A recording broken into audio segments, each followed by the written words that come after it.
Hello and welcome back to the Elevate Your Best podcast. My name is Michael Danklefs. And I am Bruno Martins, and today we are talking about accountability towards our life vision. If you've been a listener of ours for a little while, one of the key core components of the Elevate Your Best coaching practice is accountability. We really want to touch a little bit on that and what this looks like when we combine it with our vision. So what is accountability? What does that mean? Does that mean that you are beholden to someone else, that you have to bow down to them whenever they say that you need to do something? Normally, no. But at the same time, I also wanted to bring up this idea of internal versus external accountability. I know quite a few people who internally, they're very accountable. They can keep their systems, they record it, and they can stay on top of things. And others who use external ways to maintain that. If it is a team, a group, a partner, to actually hold them accountable for things. You were talking right now, and I was thinking here, is accountability something that you do with yourself, or is it something that you require someone else to do it? Like you mentioned, teams and partners. So for me, I do it in some ways both ways. So there are people that I make commitments to on a regular basis, if it's monthly or weekly or daily, and then that's an external component. And there's other aspects of it's more the internal component of things that I'm actually looking to maintain for myself. So as an example, I'm in physical therapy right now.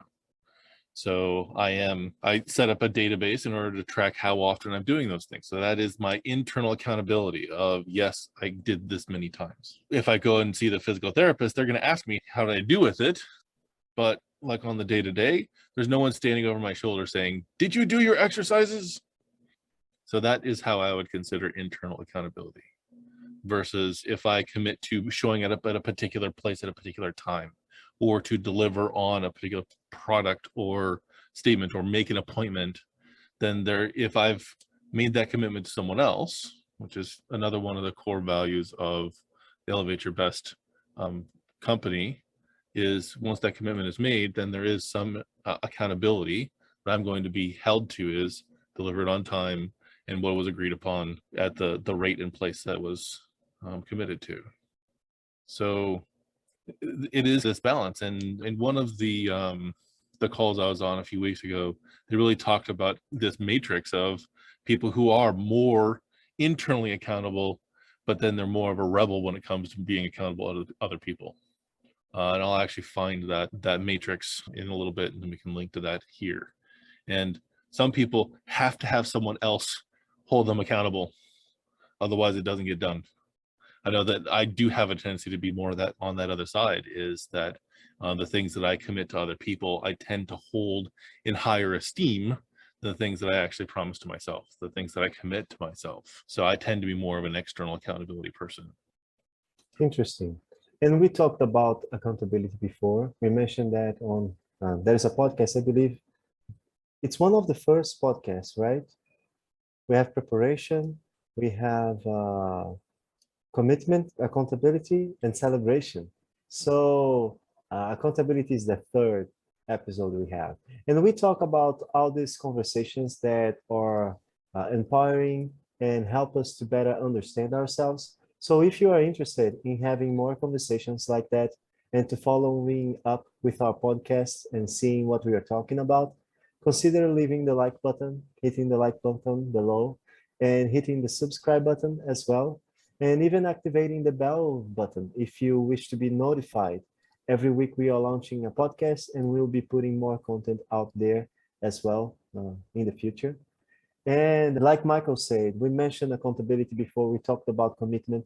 And one of the things that we don't have an episode about that, but we mentioned in several episodes, is the connection that we have between the group and the survival, and the importance that our subconscious mind give to this thing.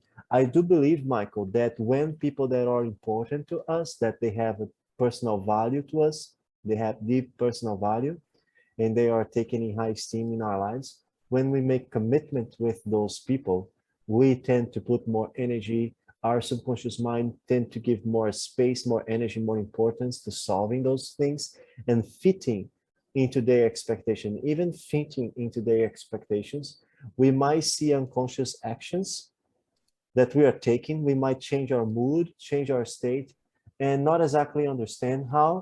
But if we are in the habit of reflecting about our days, making a journal, something like that, we actually spot that, oh, that person that I have in so high esteem commented something here, and that might be the reason I am experiencing this possibly unconscious state, change on state and energy and all that. So I think that being accountable with internally is very good. We need to be accountable with ourselves. It's some sort of self-care that we need to take. And also we need to have this external accountability, because then it is like we put this energy, this potentialize this energy that our subconscious mind captures it.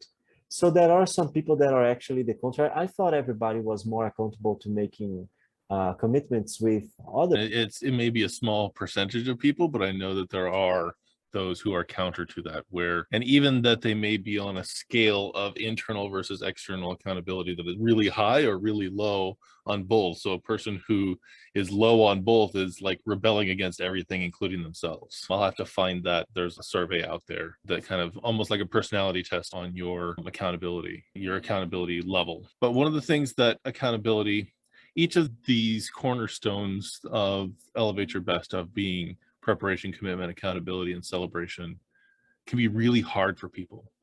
And accountability tends to be one of the harder areas, because it does tend to be asking a hard question, asking a question of, did that get done? And if not, why not?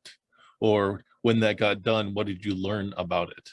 So this can be the area where people tend to shy away from this, because they may not have an answer that they think the other person is going to receive well, that they may feel judged because they didn't follow through on that commitment. They may, and that tends to be a huge reason why accountability works so well, is because you don't want to come back to your friend and say, I didn't do that thing that you really needed me to do, because no matter what that because was, you made you have an excuse. You actually made a commitment. And that's why, for me, the order of those values is so important, is that the preparation before commitment is so important, because then you're going to be held accountable. This is very interesting, Michael, because this asking the hard questions, it's very related to your mission, which is shed light into the dark corners. And not asking, what I want to say is, I recognize in my personal experience in life that people, they tend to not want to look to a lot of things, not want to make questions, not want to take responsibility, because it's very much, I believe I learned this lesson as take responsibility for things, like be accountable can be seen as take responsibility. And the more responsibility we accept, the more responsibility we take, we embrace, we decide, no, you know what, this is my responsibility. The more thing we say to that, of course, everything has a limit, the more we tend to grow, the more we tend to expand ourselves. I had one day a conversation with my mother that she was saying like she was a failure, something like that. And I don't think my mother is a failure. I think my mother is extremely successful. She's a hero. She did incredible things in life, but her situation was very complicated. And one of the things I mentioned to her was that she wanted to protect us too much. She wanted to, me and my sister, she wanted to solve too many problems for us, Michael. She didn't want us to have to deal with so many things. And by not allowing us to deal with so many things that we had to deal in life, we missed the opportunity of achieving lots of growth that we could have achieved if she had taken us, if she had given us the responsibility. She have said, this is your responsibility, and I am your mother, and I love you. And because I love you, I'm going to give you the opportunity to learn how to deal with this responsibility yourself. And sometimes this is related to asking hard questions and taking looks at things that we might not be so interested into looking at right now? And as you said, there's lots of different words that are used around this idea of accountability. So yes, being responsible, ownership is one of those big ones, is I own the results. And as this unfolds, we'll also take a look at that as well, is me being accountable also means that I'm looking at, in some ways, without being emotionally attached to what events led to the outcome that happened, and owning the fact that 90% of those things are choices. They may be what some people would consider a no-brainer choice. If I said I'm going to be in a particular place and I get in a car accident, it's a no-brainer that of course I'm not going to show up at that time because I was in an accident. But what were the things that led into that being the reason why I'm late to be somewhere? Or if I actually didn't deliver at the quality level that I said because I ran out of supplies, then I didn't prepare enough. So, and it's then really being open to asking those questions and doing that self-review, or even in an accountability structure is getting a review from the other person, getting feedback of how it was received is also really important for this. And so it's us being open to receiving that hard question, as well as being willing to ask the hard questions of others when we're holding them accountable, and it not being an attack. In fact, I had a conversation with somebody recently where we disagreed on something. And one of the questions that was asked of me was, I know that you are relatively intelligent, but do you honor the intelligence of others? And for me, yes, I do. And because I have a different viewpoint, because I disagree with you, does not mean I doubt your intelligence. It just means I've got a different experience. And I'm Doesn't okay with mean that. that you are lesser. It's not take things personally. Don't take things personally, because we can disagree, but that doesn't make you lesser. Doesn't make any other person. Yeah, the word is less than they are. It's not an attack, like you say, Mike. And so it's important to come from this place of, and I'm learning to listen into my intuition of, if a question comes up, ask it. You know, even if there's fear that's attached to what that possible answer would be. And that's another reason why these are considered hard questions. And in some ways, I feel that coaches, life coaches and relationship coaches and financial coaches, that's a skill that they've learned, is having those questions come up and being willing to ask them rather than succumbing to the fear of what's the response going to be. So I think that's really having someone who is truly going to hold you accountable is what that's about. Because whenever you're not willing to ask those hard questions, can end up being because you don't want them to ask hard questions of you too. So in a strong, when I said there's several people that I consider myself accountable to, it's relationships where I am willing to press, and I'm hoping that they're going to press me so I can deliver my best and be willing to go beyond what my best was last week, because I'm now stepping up to the next level of my life. Elevate your best. Like what a nice proposal. And it's something that we can get to do every day of our life. And every day committing to giving our best is so good. Sometimes I'm doing something here, and then I remember you asking, have you done your best? And I'm like, okay. And once again, that's not a question of coming from a place of, I think you're lesser. It's, do you feel like you delivered the best that you have in this moment? And sometimes the answer to that is yes, and sometimes it's no. And I'm not attached to the outcome of whichever answer that is. And that's, to me, a mature masculine place to come from. It's good either way, Michael. It doesn't depend what happens, what matters. It doesn't matter what happens. What matters is what we do with it and the meaning that we give to things. Jim Rohn used to say something like this. And it might be that the answer is, I haven't done my best today. And what a good thing to know that we are not doing our best. What a good feedback to accept. Hard question to make, but it doesn't need to be hard. If we take things personally, if we identify with what we are today in a fixed mindset and we think that we can't grow and we can't move forward, it's a hard question, heavy question, not so good to make, particularly if we are not giving our best, if the answer is no. But when the answer is no, and we are like, sometimes the answer for me is no, and I'm like, yeah, I'm not giving my best, so I need to improve. I need to make sure I give my best. I need to make sure that next time I am more prepared and I am more ready to deliver. I'll be more ferocious, more curious, more passionate. I'll have more joy while I do this. And when the answer is yes, that's an incredible answer as well, because we have done our best and we can look at what we did and we can proudly say, I have done my best, and we can celebrate that. Absolutely. And this, you touched on a little bit about this whole fixed mindset idea. And that's where I want to go to next, is that when we're truly being accountable is also when we are living intentionally from a growth place, where we're actually not stuck in the rut of what we're doing now, that fixed mindset, when we're really shifting over into, living intentionally, doing intentional living.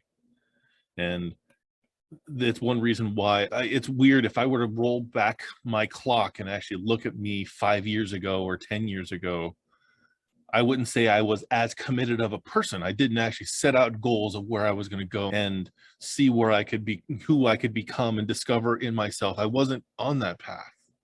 And as I've learned to live more intentionally, I set myself a goal to get to, and that then becomes a commitment to myself or to other people. And then as I'm being held accountable to taking the steps to get there is where I see this expansion in my life. And it really comes from accountability isn't just, I thought you were going to do this. It's not an expectation. Accountability for me only works when a commitment has been made. I've said, I'm going to do this in this period of time. So otherwise, if it's all our pure expectations, we're going to be let down every time. I cannot say, Bruno, why did you not show up at 4 o'clock today whenever I thought you're going to? Well, unless he said he's going to be there, I'm not going to hold him accountable to it, because it's an expectation. I think that's where a lot of times we really get hurt, is we make an assumption that someone's going to do something. There's an expectation attached in our head of how someone else is going to act. I cannot hold someone accountable to something that I've made up in my head, that they haven't actually said, yes, I'm on board for that. So there really is this difference between an expectation, which really is an assumption rather than a commitment. Yeah, we have an episode as well on don't make assumptions, something like that. It's don't make assumptions. I believe it's the name. We can put a card here so you can easily access it.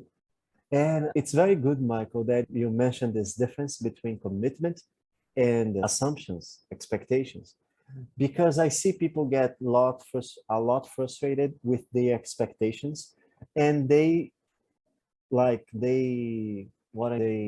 not charge, is they expect people to be accountable to them. Yeah, it's not charge. There is a word, there might be a word when you expect something, and if the person doesn't deliver, you act in a certain way. You get upset is certainly in there. You feel disappointed. And there's this idea of suffering, is I'm suffering now because I expect you to do something or be some way or to do a particular action that I didn't expect. Yeah. So I have a friend, that she was talking to me. We had a long conversation this past week, about the side of her father family. And here in Brazil is very common. If you go talking to people on the street, you probably find a lot of people that are a little bit upset with their fathers, not actually their parents, their fathers, because we have a culture that men's need so much education. The men's here in Brazil, they need so much education. And it's very widespread in our culture. It's a problem.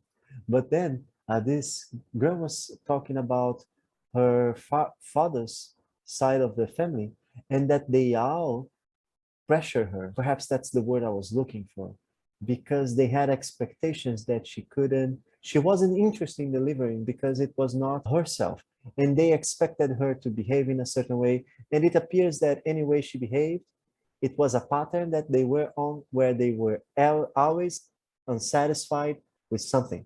I have experienced that myself as well with my mother, because it doesn't matter if you do something, these people that are on this pattern, they will take a look at something that you didn't. Where did you lack? Where did you give less? And where are the expectations not met?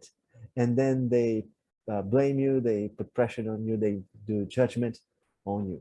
And this is something that we need to learn how to deal with ourselves, our own expectations. We should not be making assumptions. We don't need to be making assumptions. It doesn't serve us.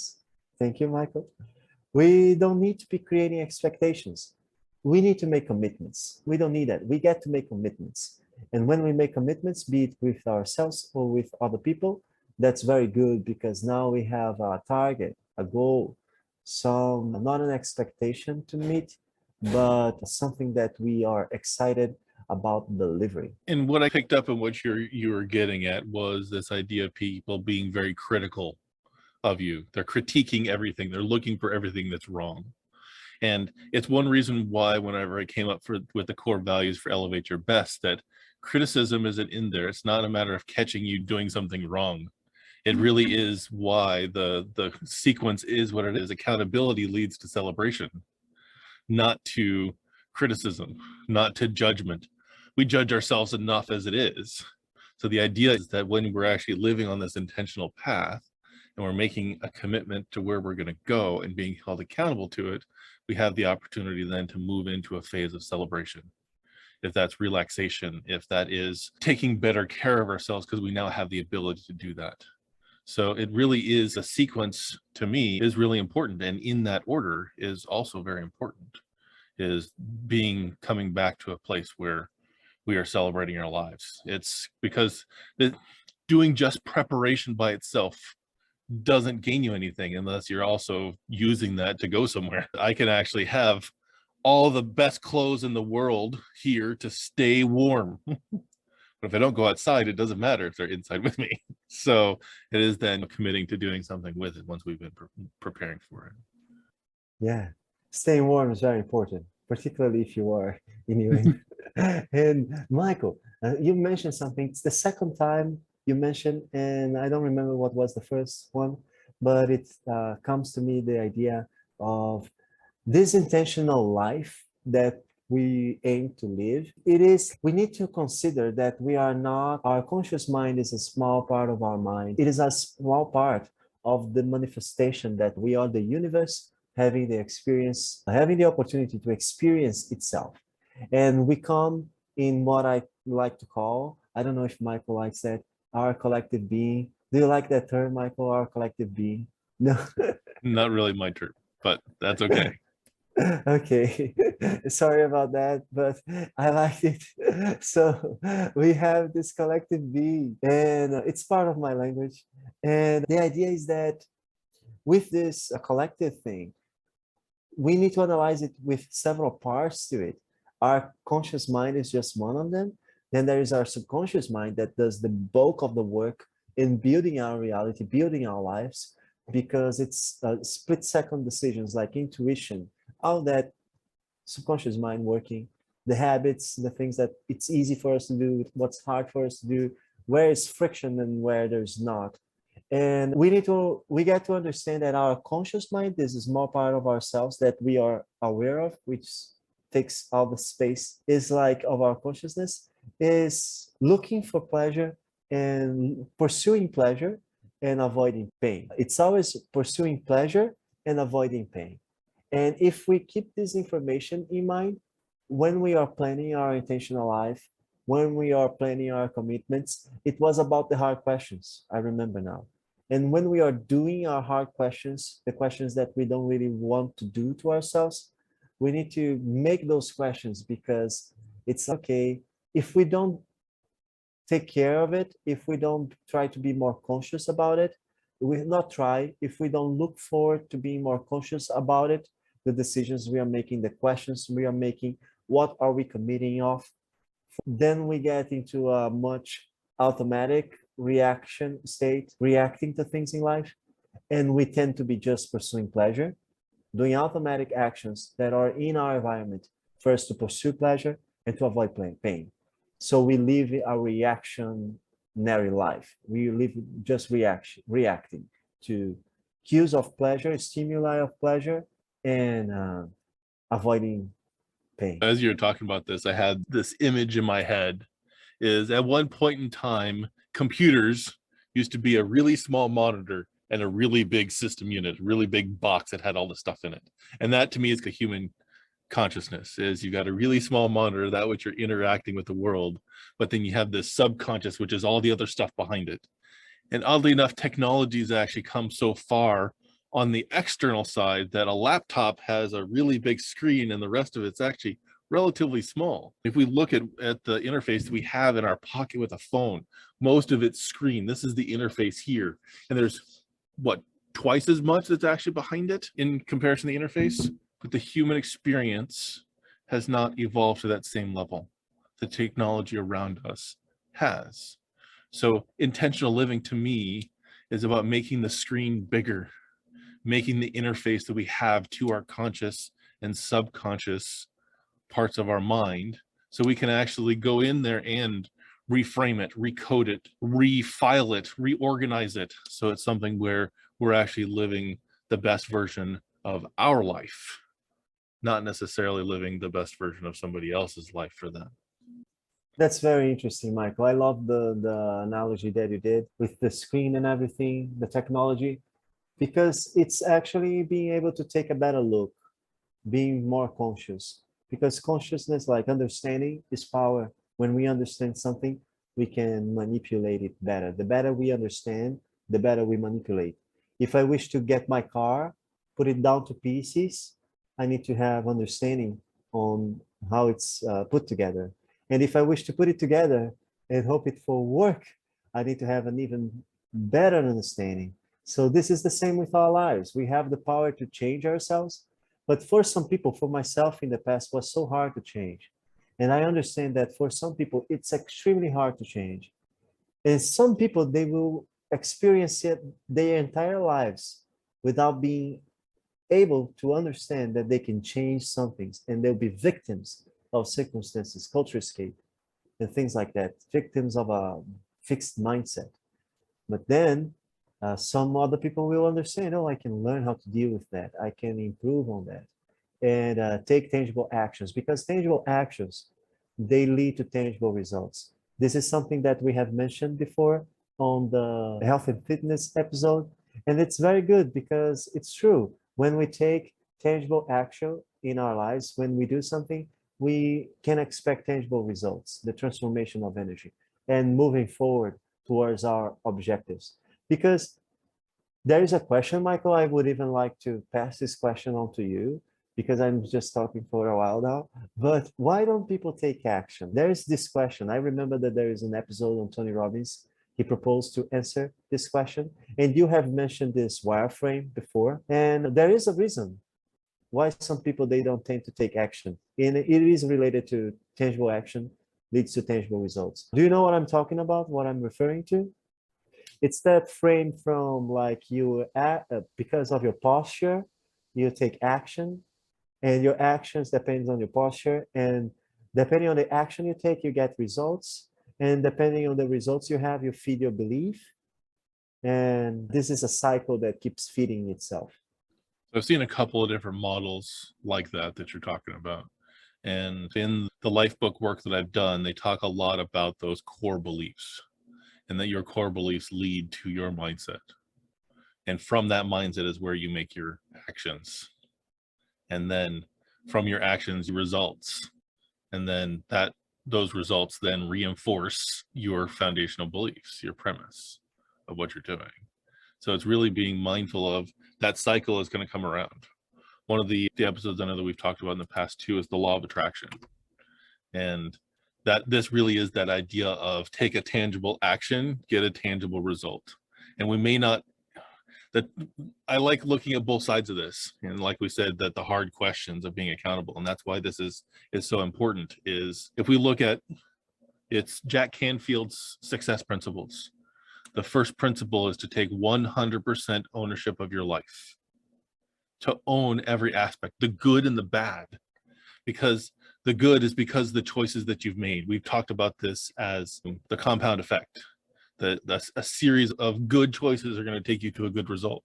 A series of bad choices are going to take you to a bad result. So this is where the accountability thing comes in so much, is that we are, by our choices every day, creating the life around us. And the biggest recoil that I get from this is, then what about when someone gets cancer or their kid dies or these other traumatic events that happened? In many cases, there is still a sequence of choices that has allowed us to get there, even though we may not see it. And it may be something that happened 20 years ago, maybe something that happened yesterday. But the law of attraction, as I've heard it and as I've taken it in, is that what I ask to the universe, see an opportunity, be willing to receive it, take the inspired action to accept it, is the course by which then becomes that full accountability circle. It actually then is this: if I eat 3 cheeseburgers tonight, I'm going to feel like junk tomorrow. I can't say that it's the cheeseburger's fault. I have to be accountable to myself of, I know that's not good for me and I ate 3 cheeseburgers. So it really is this looking at, especially when we're talking about, as we talked about in health and fitness, that we can see the most ready results in the health and fitness category whenever we are actually doing movement that serves us to be healthier, when we're actually making nutritional choices that serve our body to actually get it to the best possible place to put quality fuel in our body. So it's one reason why I wanted to talk about this particular subject in January, being that we are really focusing on health and fitness this month. This is the best opportunity to trial this idea of the law of attraction. Is if I learn to enjoy vegetables, I will crave sugary things less, because I've taken an action to work towards eating healthier foods, and then I crave those other things less. But that's then part of the plan. I have to lay out a plan to get there, and that's where I want to go next. Before we go to next, Michael, before we move forward, there's something I would like to mention on that wireframe.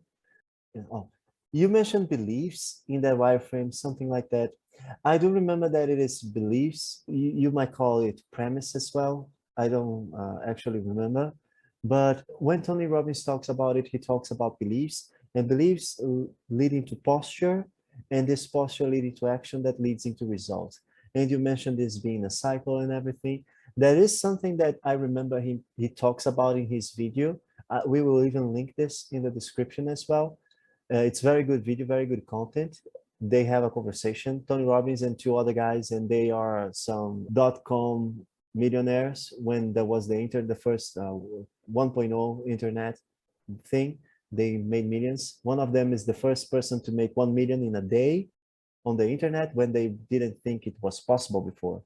And then he talks about how a digital product changed everything, because you can sell unlimited copies in a minute or something like that. There's no limit to how much you can sell. And they're having this conversation. But a very important thing Tony talks about this framework is that people tend to believe that things start with the posture. I call it posture. I do believe that you call it mindset. What they call beliefs, you call premise, and what they call posture, you call mindset. But people think that it starts with the posture. If I have a good posture, if I'm good, it's the fixed mindset. If I am good in basket, then I will play well, and then I'll have nice results, and that will lead other people to believe that I'm good in basket. That's how the mindset goes. Usually, this is the fixed mindset. But the growth mindset, the other side, the way that we can change things, the way that we can change things related to this, and that's our goal here, is to empower ourselves to be able to change ourselves and our reality, which is transcendency, changing ourselves, and transmutation, changing our reality. And I like these words. And here's the thing, what gives us this power is actually starting with the beliefs. The moment that I believe that I can learn to play basket, or to play tennis, or to bake a cake, it's the moment that I become able to bake a cake. I might be seeing blockchain technology myself, for example, and think, oh, this is not for me. This is a distance opportunity. I don't have resources and capital to do that. A person might even think, I don't have the technical knowledge necessary to do that. And because that they don't take action, they don't have a posture of looking for information, to preparing themselves. And because they have this lousy posture to not look for information and prepare themselves and get ready, they don't take action. And because they don't take action, they don't take advantage of those opportunities. They don't get the results. And because they don't get the results, they're like, see, that opportunity is gone. People made money and it was not for me. I couldn't do it. But if we change the belief and we just say, oh, I can do that, I can participate on it, our posture becomes different because now we look for the information. We take a look, we go out there, we prepare ourselves, what's necessary.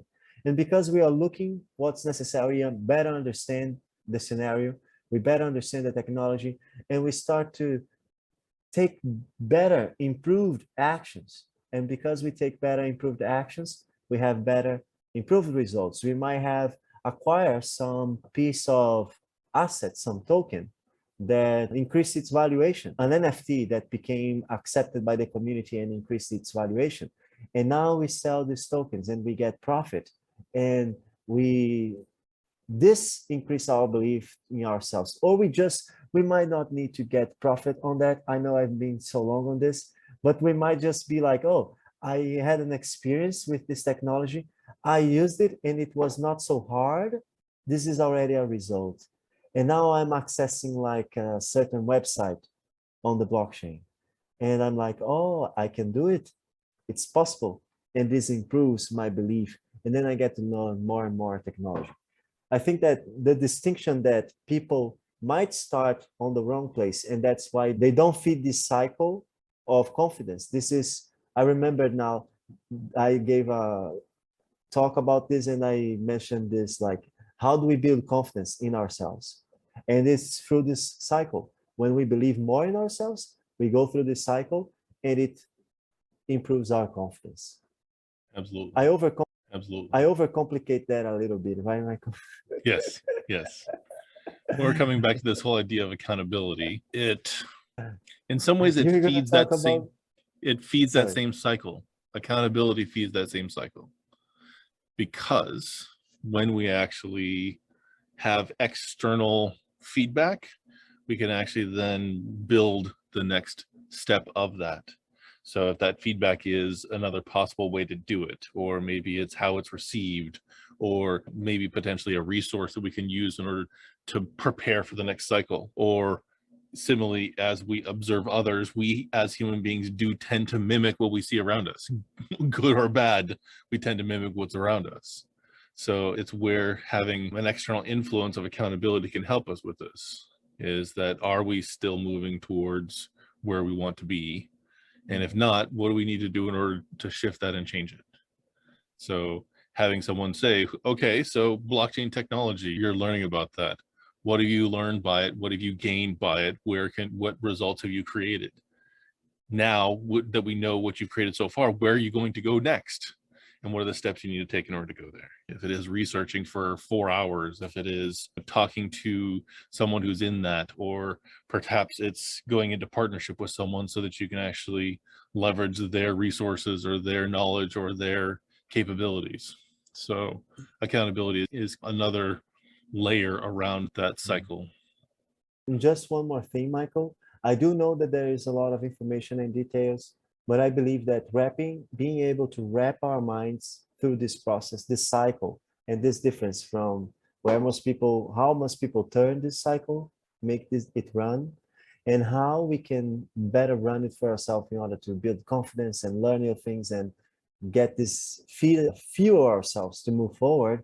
Wrapping our minds around that, I do believe that increases our possibilities and makes so that we take more actions. It's not something that we notice, but when we know that, oh, I can change my beliefs towards that and run this cycle and slowly increase my confidence that I can do this area, that I can improve in this area that I'm curious about, that is empowering.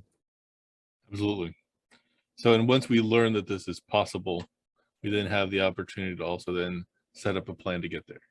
So each little bit that we learn about ourselves is where we then can start planning to put those things in the path of where we want to go. Bruno's talked about this a fair amount. It's the idea of reducing friction.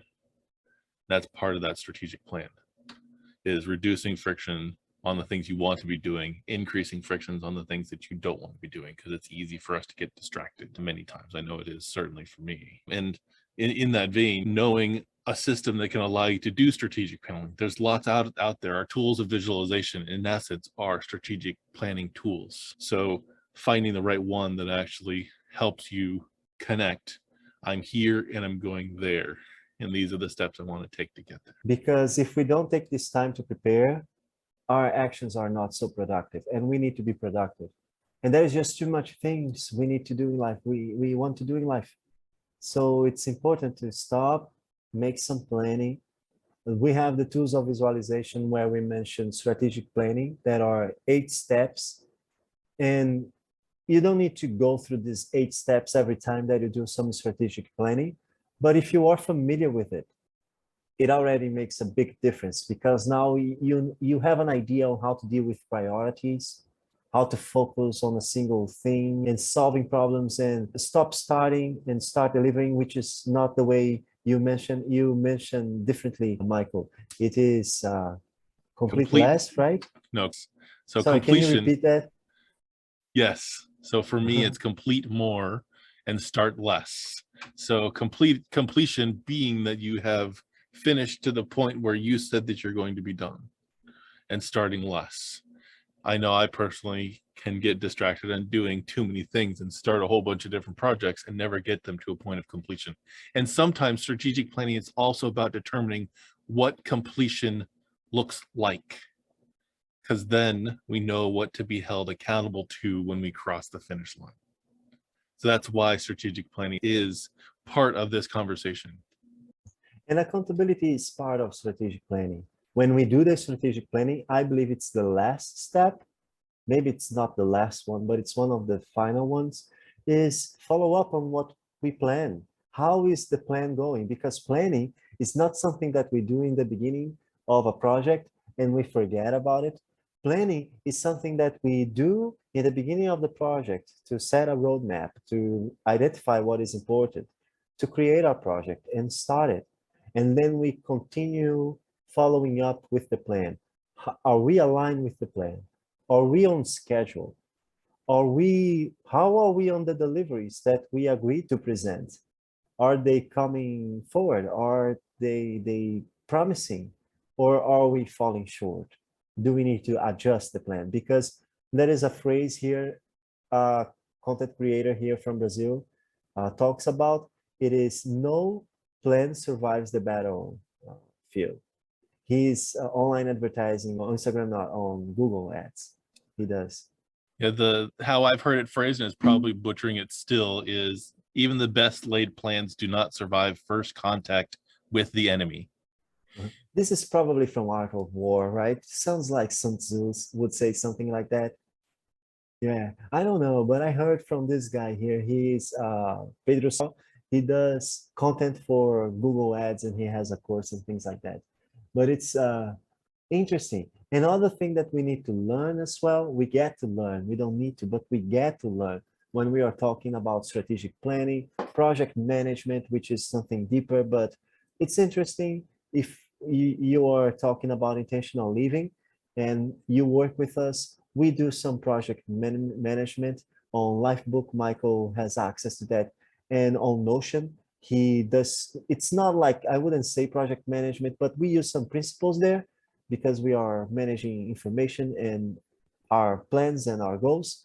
And here's the thing, it is about working on iterations. And working on iterations is, I want to focus on deliver something that's functional.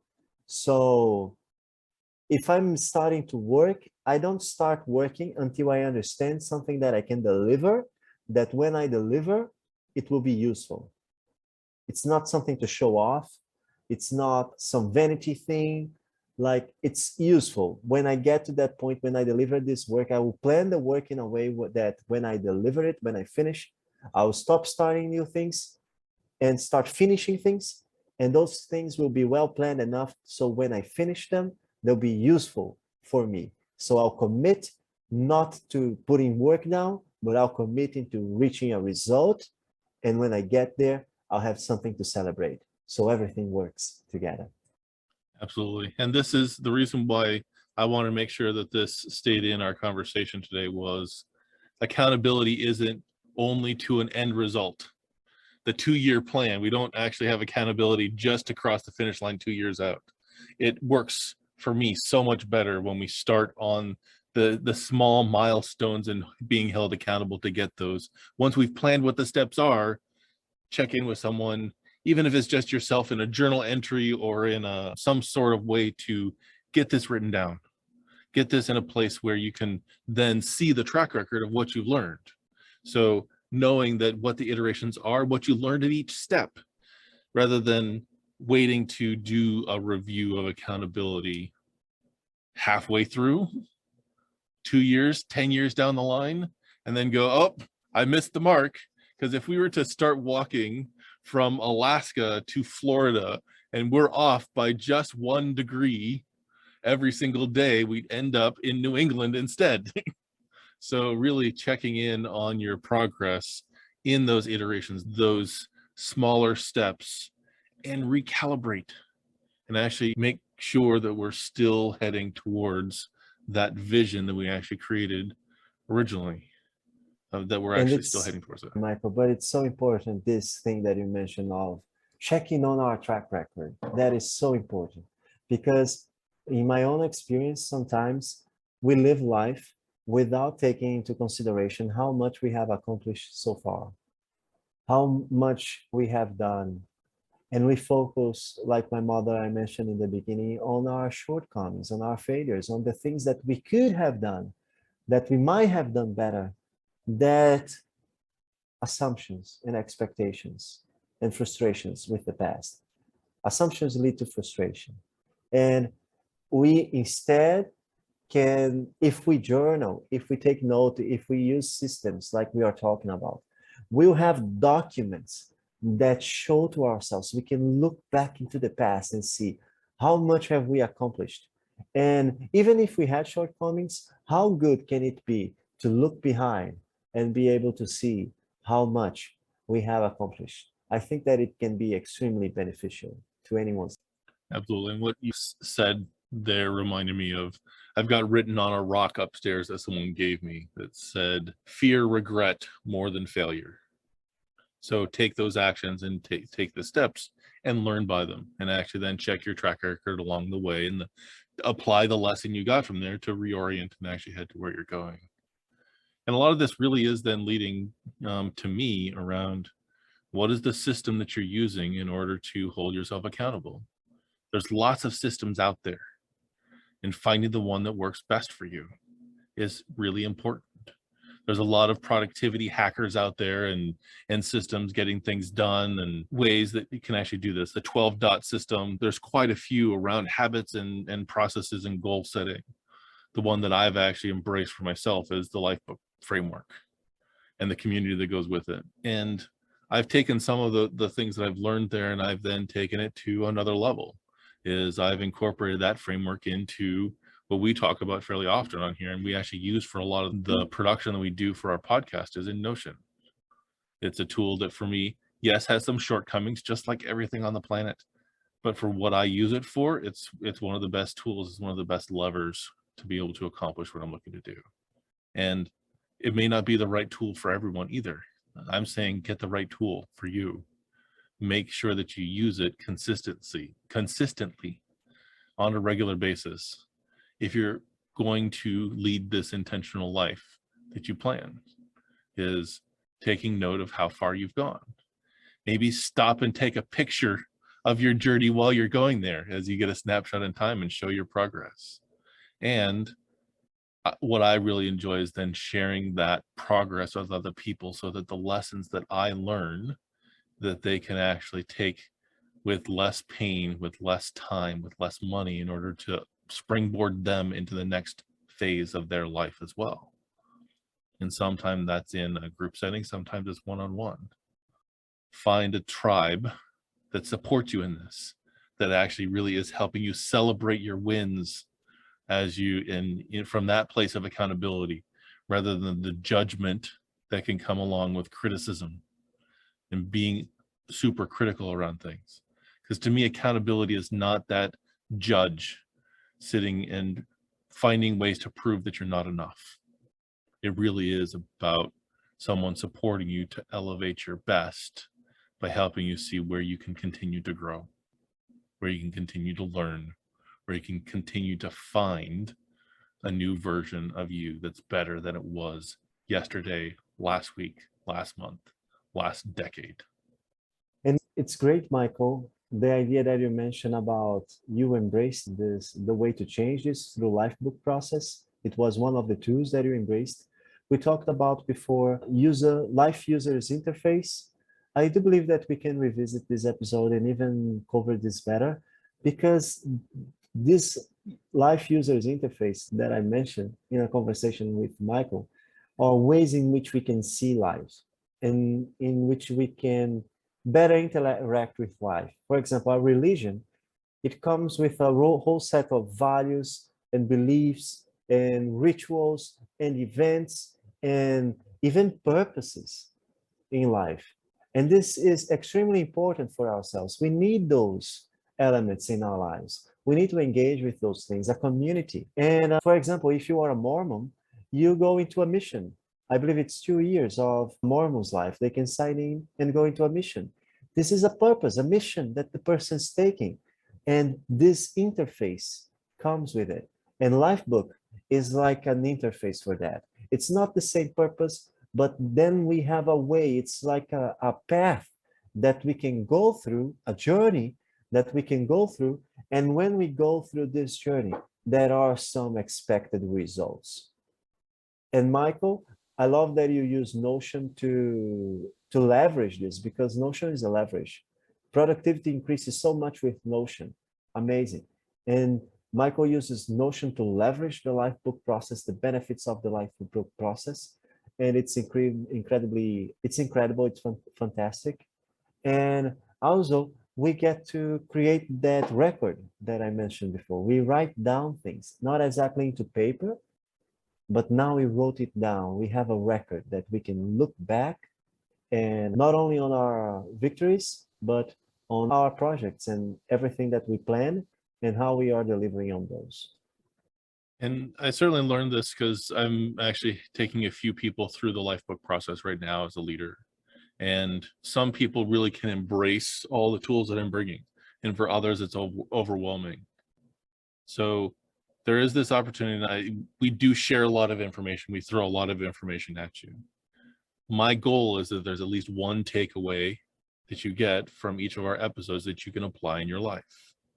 And if it is that you want to discover more about what Lifebook is about, or you actually need some help and motivation, or you need a book or a resource that can actually help you get to the next level of your life, that's why we're here. And that's why we have the links to those other resources here. It's a way for us to give back to a community that has been really supportive of me. And I really appreciate that all the people who have actually stepped up to help us even grow this podcast, if you will. This is going to be episode number 34. If I would have told you last year that I'd be recording a podcast with someone in Brazil and we're going to be putting it out on YouTube, I would have told you were crazy. But because we've actually had this opportunity to work with this community, I really appreciate everything that all of you bring. And that's as well for me why those comments on the videos help us know that we're on the right track. So please, if something landed, I'd love to hear what your takeaway was from this, that one thing that you were going to use, or come back next week and actually tell us what you applied and what results you got for it. How were you held accountable? Who are you accountable to, and who are you holding accountable? Did you step up and ask one of those hard questions of someone who maybe you report to rather than they report to you? Maybe you asked a hard question of, you said that you were going to deliver on this, you're going to look into that. These are the hard questions. And for me, from this space of the 4 agreements. I'm not taking anything personally. It's not a matter of me holding you accountable because I think you're less than. So are you able to take that first step, even with that little bit of fear, or maybe a lot of fear that comes up with holding someone else accountable? How do you do that? How does that show up for you? What do you learn about yourself in that process? So with that, I want to wrap up. Thank you so much for being with us for this long. This is Michael Danklefs of Elevate Your Best. And I'm Bruno Martins, and thank you for following up on our conversations. Bye-bye.